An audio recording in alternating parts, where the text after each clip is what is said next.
वर्तकनगर येथील साईबाबा मंदिरात गुरुपौर्णिमेनिमित्त साईनाथ सेवा समितीच्या वतीने आज विशेष कार्यक्रम आयोजित करण्यात आले।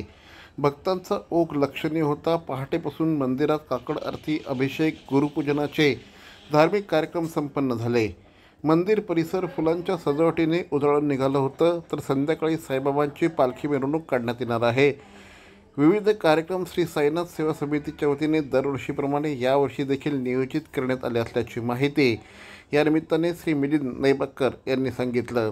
बळीभाई नैबाळकर यांनी या उत्सवाची सुरुवात केली। आता संस्थेचे सल्लागार आमदार श्री संजय केळकर यांच्या मार्गदर्शनाखाली साईनाथ सेवा समिती सर्व कार्यक्रम साजरे करत असते, असं श्री साईनाथ सेवा समितीचे अध्यक्ष श्री मंगेश बळीभाई नैबाळकर यांनी पत्रकारांशी बोलताना सांगितलं। साई भक्तांनी मोठ्या श्रद्धेने उपस्थित राहून गुरुप्रती कृतज्ञता व्यक्त केली। भजन, कीर्तन, नामस्मरणाचे विविध कार्यक्रम या निमित्ताने आयोजित करण्यात आले होते।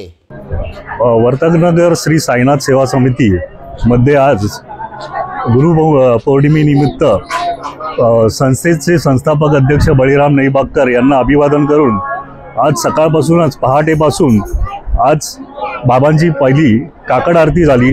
त्यानंतर बाबांचे मंगल स्नान झाले। त्यानंतर बाबांची महापूजा करण्यात आली। त्याचनंतर सत्यनारायणची पूजा झाली असून ठीक 12 वाजता साईबाबांचा भंडारा करण्यात येणार आहे। तसेच संध्याकाळी साईबाबांची पालखी वर्तकनगर परिसरातून काढण्यात येणार असून संध्याकाळी 8 वाजता पुन्हा एकदा साईबाबांचा भंडारा होणार असून ह्याच दरम्यान जवळजवळ कल्याण, डोंबिवली तसेच मुंबईवरून काही पालख्या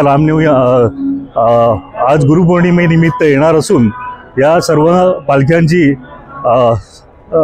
व्यवस्थितरित्या सोय श्री साईनाथ सेवा समितीतर्फे करण्यात आलेली आहे।